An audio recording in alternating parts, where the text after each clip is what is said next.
John Schneider is under contract through the 2027 season, but his heir apparent is going to be joining us today on our latest installment of Locked On Seahawks. You are Locked On Seahawks, your daily Seattle Seahawks podcast.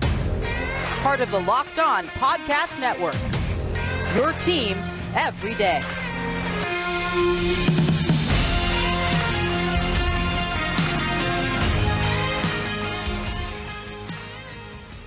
Greetings, 12. This is Corbin Smith, your host for Locked On Seahawks. Joining me for our Monday episode, my co-host in crime, Rebrand. We've got a very special edition Monday episode coming your way. Two diehard Seahawk fans going to be joining us, and the heir apparent for John Schneider going to break down the entire Seahawks offseason from the quarterback room all the way to the draft and free agency. We're fired up about this episode. As always, thanks for making Locked On Seahawks your first listen 5 days a week. This episode's brought your way by BetOnline. BetOnline has you covered this season with more props, odds, and lines than ever before. BetOnline, where the game starts. All right, let's kick off the festivities here on this special edition Monday episode. For those of you that are movie or TV fanatics, you're going to be fired up for our special guests that we have on today's show, whether it's Yellowstone or, for me personally, Glory Road. I also love the Purge series. We're going to be bringing on the show actor Josh Lucas as well as his son, Noah Maurer, who is an ascending GM prospect. We're looking forward to breaking down the Seahawks offseason with Josh and Noah on the show. Thanks for joining us, guys. We greatly appreciate it. Yeah, you're welcome. It's awesome. Thank you so much for having us. We're very excited to be here. I probably won't say much because I don't know much, but my son knows everything. But feel free to disagree with him about it all, too. We're looking forward to it, and this is something that we've been working on scheduling for a few weeks here on Locked On Seahawks, and we were listening, of course, Josh, to the Rich Eisen podcast. You were mentioning all the things that your son has been talking about with this offseason, and Rob and I immediately got really excited. Like, this is the guy we need to bring on, John Schneider 2.0. So we are excited to kick off the festivities here. We have to start at the quarterback position, Noah, because I want to hear your take on Russell Wilson, because this was obviously earth-shattering news for all Seahawk fans. And you being an avid listener of the podcast and absorbing everything Seahawks you can, that had to be a stunning morning for you. I was sitting in the car, and I think I was sitting in the car, and then my uncle called me, and he was like, they just traded him to the Broncos. And I was like, you're joking. You are actually joking. I am mad at you. So I was like, depressed. It was like just a shot of emotions, like everything, like depressed, angry, hurt. Hurt. Yeah. I was like, wait, how? And no one compares to him. Like, he has records like only behind Tom Brady. How could you? Yeah, it was heartbreaking, and it was a shock. It was surprising, but. Noah, do you sorry to jump in there, Corbin, No. but Noah, do you own a Russell Wilson jersey? And if not, are you going to be purchasing one in orange soon? I own a Seahawks. I'm wearing it right now, actually. So Yeah. I was like, should I wear it? I don't know. I mean, He's I think always that's going to be a Seahawks icon, so you're never going to lose that value with that jersey. So I think that's a big question him and I have been talking about whether he's going to root for two teams this year. You know, whether he's going to root for because the Broncos play Seattle in the season, don't they? So I was like, oh, this is okay. I'm going to go for Seattle, but I'll be like watching Russell Wilson. So moving away from that discussion, because obviously Russell's gone, and most Seahawk fans, I think, have accepted that at this point. There were several of them that were hanging on for a while. Some thought it was an early April Fool's joke in early March. Turned out that was not the case, but we got to the draft last week, and I know from speaking with your father heading into this episode that there was one name in particular that you were really hoping that the Seahawks were going to pick as the successor for Russell Wilson, and ultimately that did not happen. Were you surprised they did not pick a quarterback? I was expecting them to, because I didn't really think I was like, Drew Lock is an outstanding backup. Drew Lock would he's played that role before, and I think he'd be good. You could also, or you could put him in the competing position for the QB. So, I mean, I was like, just bring somebody in there who's a rookie who just like a little bit of Russell Wilson. And I'd heard people say, yeah, Seattle might go with Malik Willis. And I was like, I don't know this guy that much. So I had to go on YouTube and just look up Malik Willis film. And then I just watched 10 minutes of just his film. And I was like, okay, that's pretty nice. I mean, it's not the exact Russell Wilson, but it's pretty good. So I was hoping that they might get him early first round or early second round, their early second round picks. And then I was like, wow, when he lasted all the way to the third round, I was like, okay, maybe they're just holding out. And then when they didn't draft him, I was like, okay. And Tennessee drafted him. I was like, oh, shoot, no. I certainly understand your frustration. I think, Noah, that you speak for a lot of Seahawks fans, frankly, kind of going back to the initial question about just the initial shock. Corbin and I have been, talking about the possibility that Russell Wilson might be traded for a long, long time. As you said, you may have been listening to our shows, and thank you, by the way. And yet still, when it actually happened, I mean, I can't speak for Corbin, of course, but still, I was teaching in my classroom and I got a text from a buddy and I was like, are you kidding me? This actually happened, and that was kind of it was a surreal moment. I mean, it was a moment where you just kind of go back in time and you think about all of the incredible memories that you have, the way that Russell Wilson just made magic happen. And so I think, Noah, that what you're saying there is so genuine. I think it's refreshing because there is a lot of people I've talked to that have already distanced themselves from Russell Wilson and have already said, oh, Seattle will be better for this move. This is the roster rebuild. And maybe they will. And I certainly believe that if you are going to be competing for Super Bowl championships, if that's what you want to do, is you want to get rings, not just sell tickets, not just, highlight great players. I think we all recognize that Russell Wilson is a future Hall of Famer, but at the same time, just considering how much money quarterbacks get nowadays, then it makes a lot of sense to be able to move on. And there was a lot of people out there who were advocating for the Seahawks to draft a young rookie quarterback, maybe Malik Willis, Kenny Pickett, whoever the case might be. I think it's going to be fascinating to kind of see what Seattle does here. Obviously, Drew Lock, Smith, Jacob Eason, Levi Lewis. Let me ask you both a question. Do you both think that Seattle chose to wait and choose maybe, a quarterback next year, or to truly try and develop, the team around one of these two quarterbacks and see if it works, or if the plan is, get someone out of the upcoming, what people say is a great quarterback class for the next draft, right? So do you think that was their thinking, or? I think I'll jump in real quick and then I'll pass up to Corbin. For my personal take, Josh and Noah, I think that Drew Lock, and you can go back in time a little bit on me. This is my take on Drew Lock when he was coming out of Missouri and was drafted by the Denver Broncos. I was really high on Drew Lock. I just saw a guy who had a big-time arm, who had been incredibly productive against SEC competition. I had a chance to watch him in person at the Senior Bowl, as I did with Malik Willis, and really thought that Drew Lock could be a special winning quarterback in the NFL level. Now, his lack of success at the Denver Broncos is concerning, which is one of the reasons why I asked Noah if he was going to be wearing orange, because we'll see what happens there. But I think that when you see Drew Lock and the talent that he possesses, the running game that Seattle has, the wide receiver talent that they have, I think that he has a greater chance of being successful in Seattle this year. But he is only on the 1-year deal. And to your point, Josh, I mean, the quarterback class next year looks outstanding. And for Seattle to have 2 first-round picks, 2 second-round picks, that's likely to be 4 picks within the top 50, top 60. I mean, my goodness, that is an awful lot of buying power that they have at that spot. So I think that it's a little bit of wishy-washy answer on my part, and I apologize for that. But I think the Seattle's doing a little bit of both. I think that they've got a guy they're really excited about in Drew Lock, as well as Geno Smith, as well as Jacob Eason, obviously. But I fully expect Drew Lock to be the guy.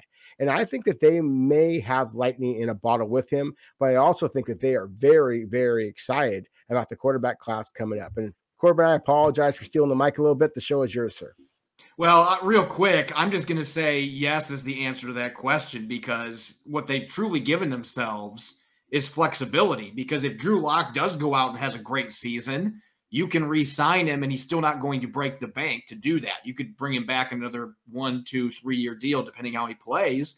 And you could still draft a quarterback too. Like, it gives you options. If Drew Lock goes out there or Geno Smith starts and neither one of them plays well, they win 2 or 3 games, you might have a new coaching staff next year and you'll bring in a new quarterback. So really what they have right now, in my opinion, is flexibility, which leads me to our last question here, this segment real quick. Noah, I got to ask you, because unless Baker Mayfield's coming to town, let's just assume that's not happening, and it's Geno Smith versus Drew Lock, who do you think is taking snaps in week 1 in September? I mean, I would expect Drew Lock, but I have a question for you. How old is Drew Lock? I didn't have a chance. 25. Okay. Yeah, I think that should be the probable starter, because Geno Smith, we saw him last year. I watched him against those teams, and I was heartbroken. I was like, that guy put in his heart, and, like, it just didn't, like, it was, like, not.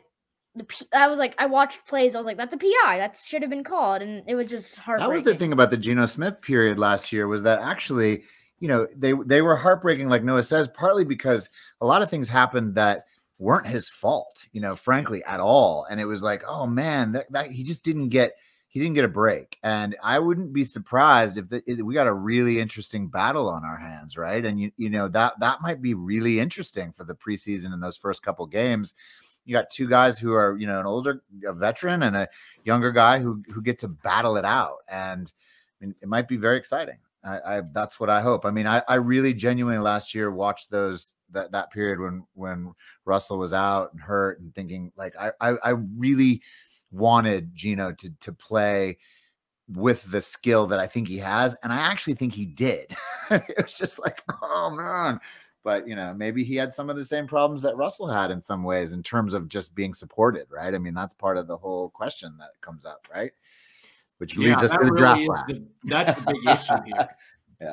Yeah. Well, what I was thinking is the reason they might want to go with, last thing I'm going to say is the reason they might want to go with Drew is because he doesn't really have, like, that huge deep throw, try to get like a 70-yard pass. So I think he would work really well with the run game that they've set up. So I think that would be why they might go with him. And also because he can run a little bit. So I think they might decide to do that. But yeah, we got some good insight there. Now, I think that is going to be a very close battle, because I think you got the experience in the system for Geno, and you've got the untapped upside of Drew Lock. And even Jacob Eason might throw his hat in the ring a little bit, because he has the physical tools. And so that's going to be really exciting. We're going to continue this discussion here with Josh and Noah here in a moment, shifting gears from the quarterback position to how the rest of this offseason is unfolded, free agency, the draft, and much more. BetOnline.net is your #1 source for all of your betting stats and sports information needs. Find all the latest sports developments, league reviews, and news, including this year's basketball playoffs, Major League Baseball, and this weekend's Run to the Roses as the Kentucky Derby returns. BetOnline is your continued source for all your sporting and wagering informational needs, from live betting to the playoffs, esports, and more. Head to the website today or use your mobile device to learn more about the trends in action. BetOnline, where the game starts. You're listening to the Locked On Seahawks podcast, Monday edition. I'm Corbin Smith. Joining me as always, Rob Rang. Thanks for making Locked On Seahawks your first listen 5 days a week. Really excited to have special guests on our show today, actor Josh Lucas, as well as his son, the future heir apparent for John Schneider, Noah Maurer. And we're going to continue breaking down the Seahawks offseason. We just talked quarterbacks. Let's shift gears to the draft. Noah, I'm going to ask you just straight up, looking at the 9 players that the Seahawks just got in this draft, What are your thoughts on the draft? And did you like the strategy that Seattle employed, not going quarterback and really building the foundation of their football team, pass rushers, tackles, cornerbacks, positions like that? I was expecting them to go with defense and offensive line, but when they went with the running back and the wide receiver, I was actually a little surprised because I thought, well, you have Chris Carson and you have Rashawn Penny. Did they trade Rashawn? They got him back, right? They got Penny back, yeah. Yeah, so I was like, I was surprised that they went for another running back, and then I was like, well, you have DK and Tyler Lockett, so I don't think you're going to need another wide receiver, but sure, have him as like one of those guys who's like not really their top throwing, but he's still there and like he's a good wide receiver. Yeah, that's what I. Well, and I agree with you. I mean, I thought that. I mean, Corbin and I talked about the possibility of there being a wild card selection early on. And Corbin, I got to give him a lot of credit. I mean, he was the guy that said they might go with 2 offensive tackles. And there were a lot of people, myself included, who did not think that that was a likely scenario. And that's exactly the 2 tackles that the Seahawks wound up selecting, with Charles Cross in the first round, Abe Lucas in the third. And if I'm going to give Corbin a little bit of credit, I'll pat myself on the back. Even though I didn't get the right running back, I was saying it might be Breece Hall, who won a couple of picks earlier. But I thought that there was a possibility because because Seattle has had a little bit of injuries and durability concerns at the running back position, that they might invest in early round selection in a running back. And my goodness, Ken Walker, you just watch this guy and the speed that he possesses. I think that Noah, that Josh, I think that you and a lot of Seahawks fans out there are going to be really excited about what this guy is able to bring to the table. And then going back to the wide receivers that you mentioned there, Noah, it was late in the draft. I mean, Seattle selected Bo Melton and, of course, Derek. I think that it's exciting to see just how different those 2 players are, because you're talking about a guy in Bo Melton who is smaller and quicker and catches the ball really well.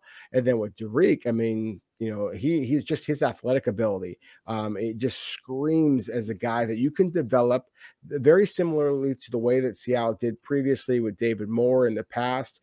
I'm really intrigued by the 2 of them, and I like that they drafted them later. We saw a record number of wide receivers come off the board, 6 of the first 18 picks of the first round. And that was just, kind of unprecedented and surprising, in my opinion. And so I like that Seattle kind of doubled down, 2 offensive tackles, 2 edge rushers, 2 cornerbacks, 2 wide receivers. And those were all positions of concern. I like that Seattle kind of did the double down effect there, because I think it's going to wind up making their franchise that much better moving forward. Yeah, I'm going to ask Noah now, going off of that, who was your favorite pick, and what is a player, aside from Malik Willis, because you've already mentioned him, but who would be a player that you were hoping they were going to draft that they ultimately did not? I mean, I'm blanking on the name right now. It's a safety. You said him in your mock draft before I think it was a couple of days before the draft. Who did you end up going for? Do you remember? I don't know. I don't remember who he went to. I'm trying to remember a safety that I picked. Or the college, but we'll figure it out. Don't worry about it. Yeah, we'll figure it out. I'm trying to think, because I had a couple different mocks I did late. As far as safeties that I picked, there was a kid from Louisiana, Percy Butler, that I picked in one of them, JT Woods. I think it was your last one that you did before the draft, if that. Okay. I'll have to double check on that, because I don't even remember which safety that I had the Seahawks pick in the last one. Oh, Smoke Monday from Auburn. There we go. Yeah. Great. Yeah, name. there we go. Now I got it. It's not a great name. Exactly. Yeah. Wow. That's as good of a name as they get. Well, it's Noah, that's a darn good football player, though. He smacks people, so would have been a fun addition.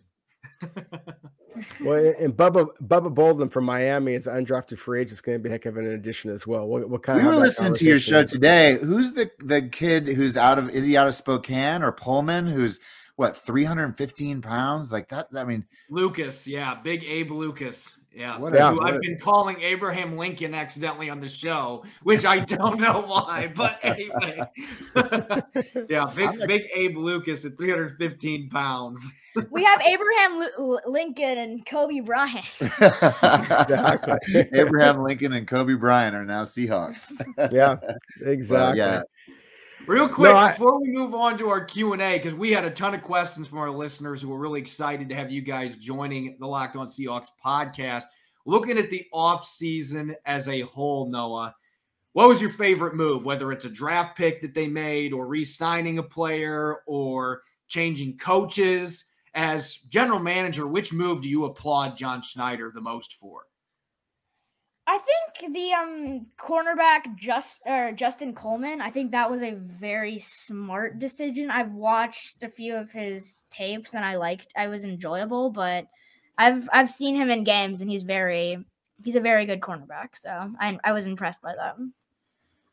Yeah, and he's played for the Seahawks before too. 2017 and 2018 might be the best slot corner they've had in the Pete Carroll era. So getting him back, upgrading that secondary. Shaquille? Dang, no, that's just saying something. He might be the best slot corner. That's a high compliment. Yeah, he's a darn good football player. So yeah, and I think Rob actually said that was his most underrated move they've made so far. So Noah and Rob kind of thinking like one mind here.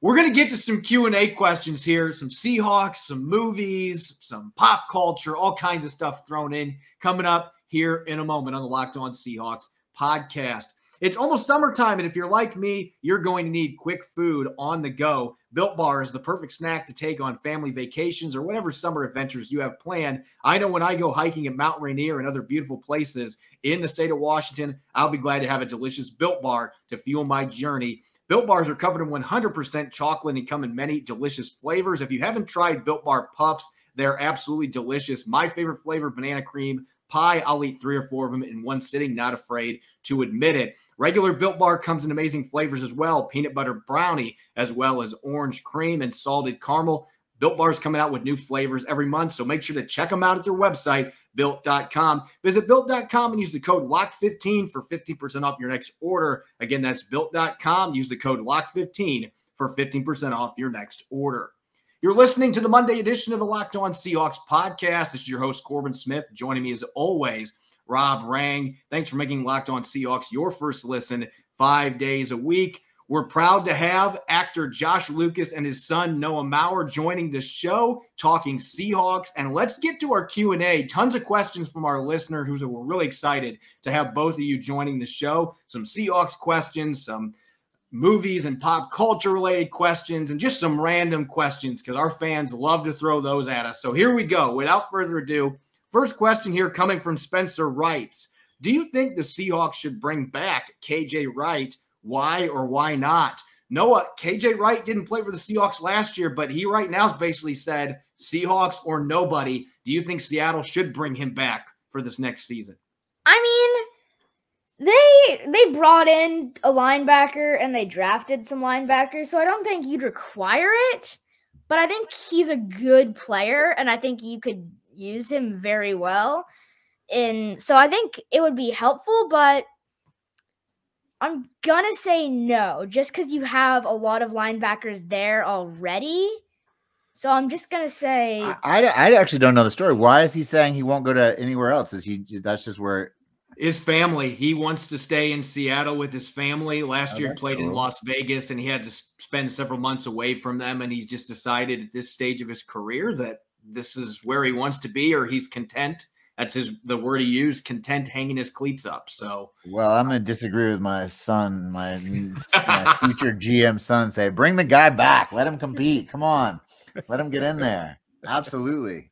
Unless the latest report today was that John Schneider actually said that the chance of him coming back would be a non-playing role. So maybe as an assistant coach or involved in the front office in some capacity. So that'll be interesting. But I know a lot of 12 out there. Say he was a non-playing role? Do they just think he's not physically up for it? What do you know?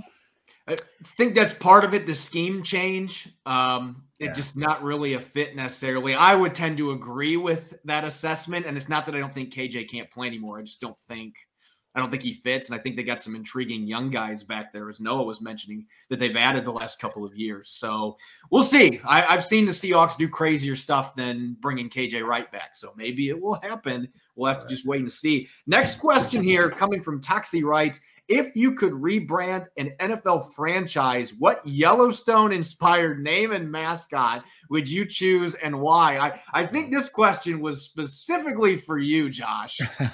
I'm not going to let my son answer. No, I don't want to. That's actually one of my favorite jobs I've done in many, many years. I really, really enjoy that show, and doing it's pretty amazing up in Montana. But I actually thought, rather than rebrand an existing team, I had this idea. Let's go with the Spokane. Bring another Washington team into the NFL expand a little bit. And I thought, what it would be great, the Spokane Stallions, and you'd have this perfect stallion on the helmet rather than like a Bronco, like rearing up on its back two legs. So that's my fun answer on that one. And maybe if that happens, we know who's going to be a part owner of that franchise once the time comes. Yeah, maybe several of you guys on the cast of Yellowstone can reach out to Roger Goodell and say, hey, two teams in Washington can work, because East and West Washington are like two different states. Oh, absolutely. So they could definitely make it work. I think that would thrive. I think a team out in Spokane would be fantastic. I love the idea. So, I don't have an email for Roger Goodell, but I'll see if I can find a way to hit him up, and let's see if we can get a professional team in Spokane. Great. Jeremy writes, and this is a great question. This might be my favorite one we got for this submission. If you could star in one of the following franchises, Star Wars, Lord of the Rings, or the Avengers, which one would you choose and why? And Noah, I will come to you with a second part of this question after your dad answers.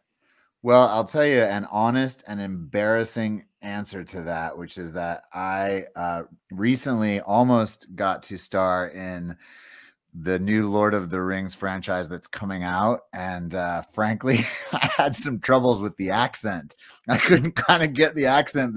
I'm not quite sure what exactly they were after, but I have to say, I was like, yeah, it was one of those like, but if I had my own choice, I would say, the Star Wars world is probably the one I remember being a 6-year-old boy not far from where Noah is now, and telling people my name was not Josh Lucas, but it was Luke. I was Luke. And it was because, the Star Wars world hit me like, it was the first movies I ever saw. And to this day, it's fantastic to go back with Noah and show him those movies. And I know those movies way better than the Avengers and the Lord of the Rings are obviously fantastic as well, but I'll let Noah answer your next question. Yeah, Noah, flipping the script here. If you had to pick one of those franchises to see your dad play in, which one would you prefer? Star Wars or Avengers? I have only seen one Lord of the Rings movie. I'm just going to keep that out of the picture. I don't know. I love both of them, but I'm going to have to agree with my dad on this one. Star Wars is probably... It was hard. It's a hard decision, but Star Wars, yeah. I don't know. Josh playing as one of the Avengers kind of seems like that might be right up his alley based on some of the films he's done. I don't know. I can see him doing all three. That we could speculate. Maybe there's a Star Wars acting role in his future at some point. Next question here coming from Bryce and Noah. This is a great question because if you want to be a general manager, you also got to be what Rob likes to call a bean counter. You got to know about the salary cap and how much you pay players. So the question is for Noah. Would you pay DK Metcalf $30 million per year? And should a receiver ever get that much? To answer the second question, yes, receivers do deserve that much. I'm just thinking Devontae Adams, Tyreek Hill. I think that they've earned it. Yeah. DK Metcalf, I love it. He's a great player, very physical, great wide receiver. I just think that if you are to be willing to pay him $30 million, you should at least pass him a little bit more, because I know he was complaining last year how he wasn't getting passed to enough. So, sure, passed him a lot, and paying him $30 million is a perfect idea. But I'm gonna say yes on this question just because I love DK Metcalf. And what if it was all based in performance?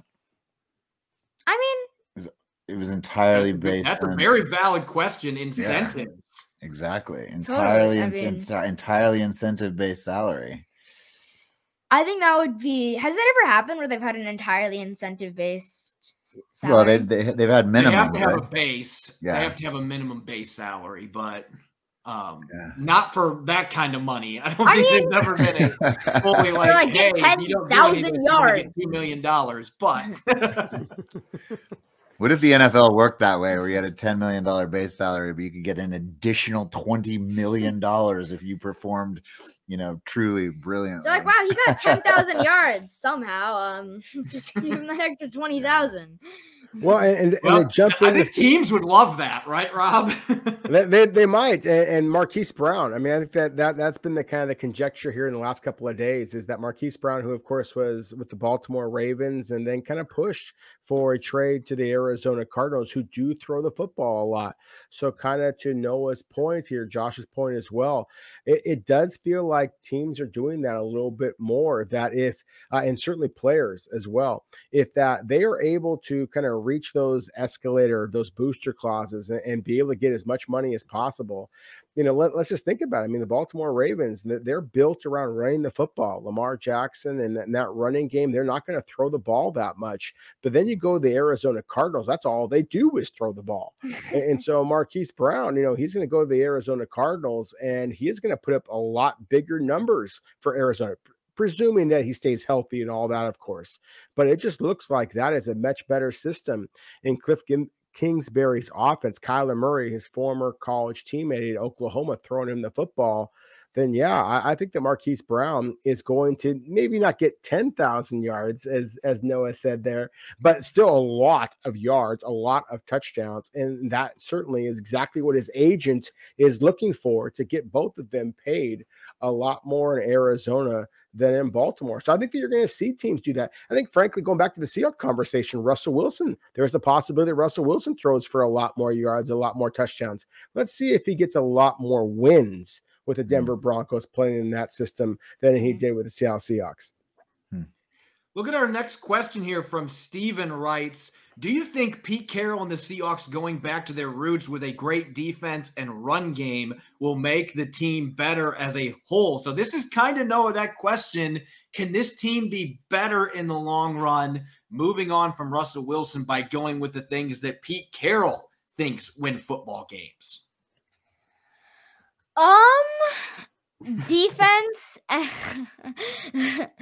Defense and running game, very important of the game of football. And I think throughout the ages, it's turned more and more into a passing game, with like wide receivers getting paid how they are. But I mean, I think it will definitely assist it, but I think with Drew Lock, it's definitely going to help. Like, if you had Russell Wilson, it wouldn't be as much because he's very much of that throwing type QB. But I think with Drew Lock, just presuming that they'd go with him, then I think that will be very helpful in the. I think that's probably one of the great things we're about to see, is you have, in a sense, an old school NFL coach who, is in the, you could say, the prime or the twilight or whatever you want to say of his career, after having been one of the greatest, defensive running,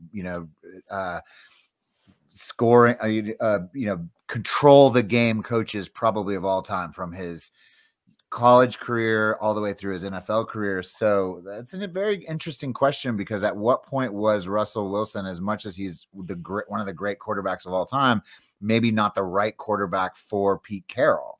So that's why maybe it'll be an interesting thing that this works for them. And then you also have the question I asked you on the phone, Corbin, was, is there any chance that Seattle really planned on this being only a rebuilding season? And your answer was, I don't think so, because Pete Carroll is just too much of a competitor to ever think that way. So I think you're right about that.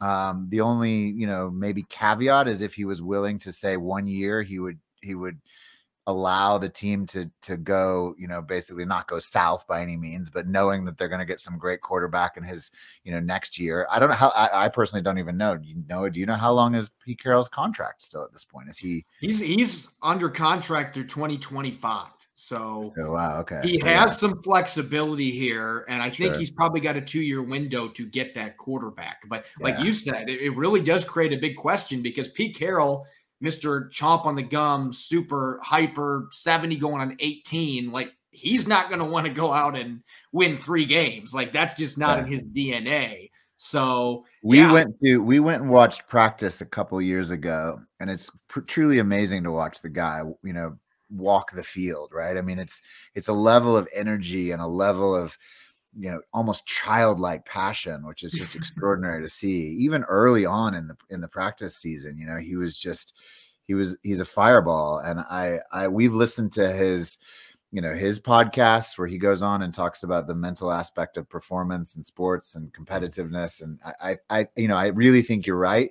But you never know that maybe the guy is willing to take a year not sort of down and so that he can win the Super Bowl in his final year of the contract with another quarterback and hang it up. You never know. I mean, it's going to be something really that's what makes this whole process just incredibly intriguing because Rob and I've talked about this. There's never been a GM coaching tandem that has been able to find that second franchise quarterback and then get back to the Super Bowl. Like that has never happened. So if they find a way to do it, they will be one of one. Wow. I didn't know that. That's interesting. It was funny. My dad says he walks down the field. He runs down the field. If you walk, he just sprints full speed. There is no slow walking with Pete Carroll. There just isn't. It's excellent. I was like listening, and they're like, "Yeah, you have to go catch him if you want to talk to him. You're gonna have to like catch him because he's." And Pete's fast, Noah. So that's no joke. This is a true story. He runs stairs inside the facility. Like they have like steep stairs that go way up to the top of the, like he will go in there and I've seen him. He runs the stairs in there and he's 70. Yeah. That's why Pete Carroll does the things that he does. But anyway, guys, I've greatly appreciated having the chance to have both of you on here to talk Seahawks football and a number of different topics. And I want to throw this out here real quick. For our last question, this one came from Barrett, and I think it's the perfect send-off because both of you guys love the Seahawks, and obviously you've been listening to our podcast. Again, we greatly appreciate that. But what is your favorite Seahawks memory? What would jump out to you as that one memory that stands out above all the others? Last night we watched the Tom Brady documentary, Man in the Arena. And it was the Seahawks episode where they played the Seahawks in the Super Bowl. And I was not cheering for Tom Brady. I know it's his documentary, but I wasn't. I knew they lost. I was just like, when they made that catch where it like he dropped it, it hit his leg, it bounced back into the air, and then he caught it. I think that was a crazy moment that I very much enjoyed. Also, the double punch was very fun and giving Michael Dixon some love with the double punch. That was one of the coolest plays I've ever seen. Certainly. Yeah. Yeah. For me, it was absolutely, and this is a nice way to send it off. A couple years back, not long after Glory Road, which is the basketball movie that I love so much, I got called by someone in the franchise that said, "Hey, did I want to come be the 12th man?" And what they do for those, anyone who goes to the games, they know sometimes that they do this, brief montage of your career with some pretty great music before the game. And there's, all on the big screens. And then on the way above the stadium, they have that platform up there. And I had my family with me. This is actually before my son was born, but I had my family up there, and all of us except me were dressed in full Seahawks, not just regalia, but we had like wings and like, we were trying to look like Seahawks. And it was, it was a family moment that all of us talk about. If you look at any, our iPhones or different things, or what's on people's refrigerators, it's that photograph of my whole family together on that podium. And it's just unlike any experience to kick off, be there in that moment when the kickoff happens at the beginning of the game, and you get to be the 12th man. It's a high point, not just of my Seahawks experience, but of my whole career easily. Yeah, I just have always imagined what it's like. I mean, when 2020 was so weird when there was no fans in the stands, but you know, the feeling in the press box when you have your feet, you know, under your feet, it's shaking in the press box when that's going on. And I can only imagine being on that platform and waving the towel and just how crazy loud it is. You probably have your ears ringing for the next 3 days after that experience. But Josh, Noah, it's been a blast. Greatly appreciate you guys taking the time to come on the show and talk Seahawks, talk Star Wars, Avengers, all kinds of different stuff. And I'll say this, Noah, you have a great amount of knowledge for somebody that isn't even 10 years old yet. And this would be my advice for you as somebody that didn't start my career in sports media, but this is what I always wanted to do. My advice, never let that passion flame burn out. If somebody thinks you're nerding out, just read off more stats. That's the way to go about it. Well, Noah told his whole class, his whole school, that he was going on this program today. And I said, so what'd everyone say? And he said, I don't think anyone even had it. No one really cares. No one's like, my school doesn't really care about football. They're like, okay, cool. We're in a small little California town in the middle of kind of nowhere. And I think they were all like, okay, cool. And no, I mean, you know, I told you. Truly, Corbin, Rob, my son said to me right before we came on today, he said, this is one of the greatest moments of my life that I get to go do this show. So to all of your listeners and everybody, thank you for having us. It's a treat, and we're happy to come back anytime. And truly, thank you. Thank you so much, Noah. We greatly appreciate it. And Josh as well. It's been a blast. And yes, we will have to have you guys come back on. And maybe sometime during the season, we can get an assessment from Noah. We'll see where this team is at. And maybe they'll be surprising, or maybe we'll be like, well, who do they pick with the number 1 selection? We don't know which direction it's going to go this year, but we will certainly be calling on both of you to help us around mid-season and try to figure out where the state of the franchise is. We greatly appreciate having you guys on. For all the 12s out there, as always, thanks for making Locked On Seahawks your first listen 5 days a week. You can follow me on Twitter at Corbin Smith NFL. You can follow Rob at Rob Rang. Coming up on tomorrow's show, we're going to break down rookie minicamp and a couple of undrafted rookies to keep a close eye on, including V. Jones, the linebacker out of North Carolina State. You won't want to miss it. Enjoy the rest of your Monday. Thanks for listening. Go Hawks.